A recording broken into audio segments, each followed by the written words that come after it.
So what if I told you that this was not a clickbait title and that it genuinely is possible to make sales figures like these only working 1 hour a week? And by the time you finish watching this video, you'll know exactly how to reduce or completely eliminate the most time-consuming tasks for your Etsy business. So I started my Etsy shop 2 years ago, and in that time, it's grown amazingly well. However, at the start, it was so time-consuming, and to be honest, I felt pretty burnt out quite a lot of the time. But through plenty of trial and error, I discovered 5 amazing systems that helped to massively reduce my workload. So here are my top 5 actionable ways to greatly reduce the time that you spend managing your Etsy business. Starting with method number 1, and this is to utilize the copy listing hack. All right, so between us, I can't believe that this is even still allowed on Etsy because it saves so much time. So essentially you just want to head to any listing and then you want to hit the cog icon and then select copy. So this will create a copy of a listing for you that you can edit.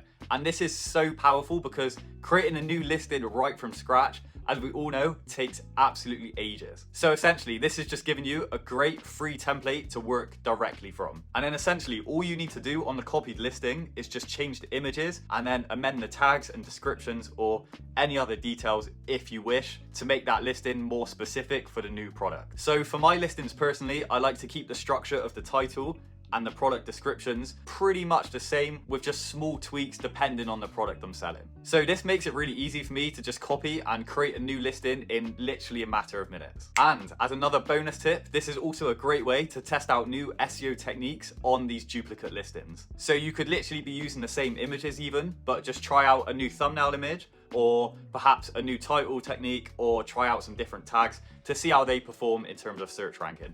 Maybe they might be better than your original listing. But yeah, this will literally save you so much time when it comes to creating new listings to sell. So moving on to the second technique now, and this is to use AI for your typography. Right, now, even if you've never touched AI before, I'm going to show you in very simple terms how to access it and also how to use it to massively benefit your Etsy shop. So I mean, just think of the pure amount of time that you spend crafting product descriptions, thinking of titles, thinking of different tags, or writing out shop updates, for example. Literally all of this can be massively assisted with the help of AI. So to access this, you just want to type in ChatGPT into your web browser, and this will lead you to the #1 AI source available, in my opinion, which is ChatGPT. So if you own an Etsy shop selling something like scarves, for example, here you can literally type in something like, write me an Etsy product description for a crochet scarf, and it will literally go ahead and write that out for you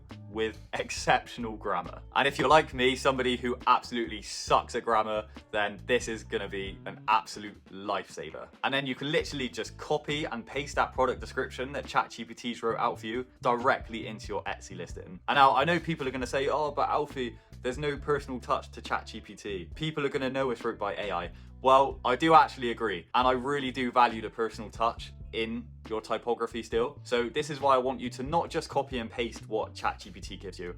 I actually want you to take some time to edit it, read through it, and still make it more personable to you as the seller for your shop and specifically for your listing. So I'm not going to promote shops being run or created by AI on this channel because I still think there's something really magical about that personal human touch in the business. But yeah, try out using AI for your shop typography. It's literally personally saved me hours and hours of time every week. And now with just a few quick prompts, asking ChatGPT to complete my typography for me, all I have to do as a seller is just make some small amendments, make it more personable to me and my shop, and then you're absolutely away. You save so much time. Okay, so moving on to the third method now, and this is to use a 3PL for my packaging, shipping, and fulfillment. Okay, so when I say 3PL, I basically just mean third-party logistics, or probably better known as a fulfillment center. So literally just imagine how much easier your life would be if you never have to package up and post out an order ever again. Well, this is literally my reality now, and I can tell you, seller to seller, it is amazing. I've been personally using a 3PL now for over a year, and it has just freed up so much of my own time and also relieved so much stress on the business. So essentially a 3PL is just a big warehouse somewhere that you send all of your stock to, and then they integrate into your Etsy shop, and as soon as you get an order come through, they'll pick your product for you, they'll pack the order, and they'll send that directly to the customer. And now I know that there's a lot of scary myths out there about using a 3PL, so I'm gonna completely bust a lot of them for you now, just based on my experience that I've had over the past year. So firstly, you don't need to be making hundreds of sales a month to be able to use a 3PL. There's plenty of 3PLs around that you literally need no minimum order requirements at all to use. Like the one that I use, for example, there's no minimum order requirements at all. You can literally just be making 10 orders a month. If you want to send them stock, you absolutely can. They'll still fulfill it for you. Number two, 3PLs, fulfillment centers, are not actually as expensive as you may think. So they actually have lots of agreements with lots of postal services that actually, if anything, saves you money, because you're going to be saving so much money on postage going through a 3PL rather than if you were to do it yourself as a sole seller. And then thirdly, your packaging will not be basic like Amazon. So I know this is something that a lot of us really take a lot of pride in our packaging, and me specifically, I do massively. So this is why it was so important to me to find a fulfillment center that I could actually work with to still use really nice custom packaging. So I mean, I'll add some shots now of the packaging that I use on my products that I work together with the fulfillment center to produce, just so you can see for yourself what is actually possible using some of these fulfillment centers. And yeah, I know it's a scary commitment, but if you want to find out more about using a fulfillment center, then just drop me a message on Instagram. I'd be more than happy to share some advice that I've learned over the year of working with one, just to try and help put your mind at ease. But yeah, moving on to the fourth method I use to save time now,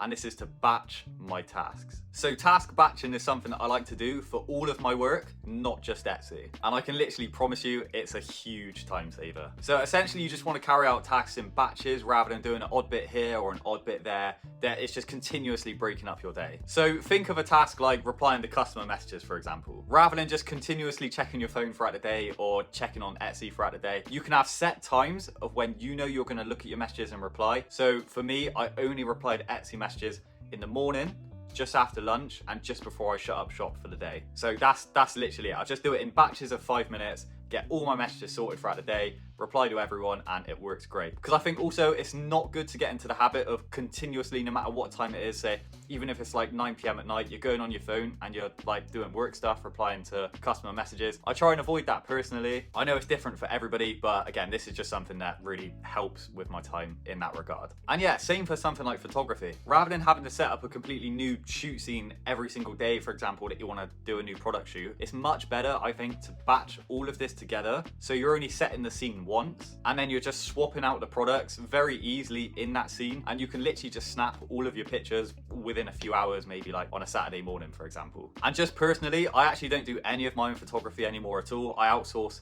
all of this completely to a photographer in the UK. But again, I know that's not for everybody because it is a little bit pricey, to be fair. And especially if you're just starting out, it's completely understandable. You're just not going to have that budget. Okay, so moving on to the next time-saving method now. And this is, of course, you knew it was on the list, to use automatic message replies, but use these saved replies correctly. So look, there's no doubt about it. Using saved message replies will save you massive amounts of time, as you won't need to be continuously writing out new customer messages every time somebody messages you and you need to reply. So I actually see a lot of people already using these saved replies, but what they're doing is they're using them incorrectly, and then what happens is they actually end up annoying the customers more than actually helping them. So I want you to make sure that all of the saved replies that you use are still being directed to the customer and their specific query, and that they're actually answering what the customer is asking. So I recommend that you have saved replies ready for the most common questions that are actually being asked on Etsy. And I've done the digging for you on this one. So these common questions are: number one, general inquiry. So this will be your general response to customer questions that you can set up as an auto reply,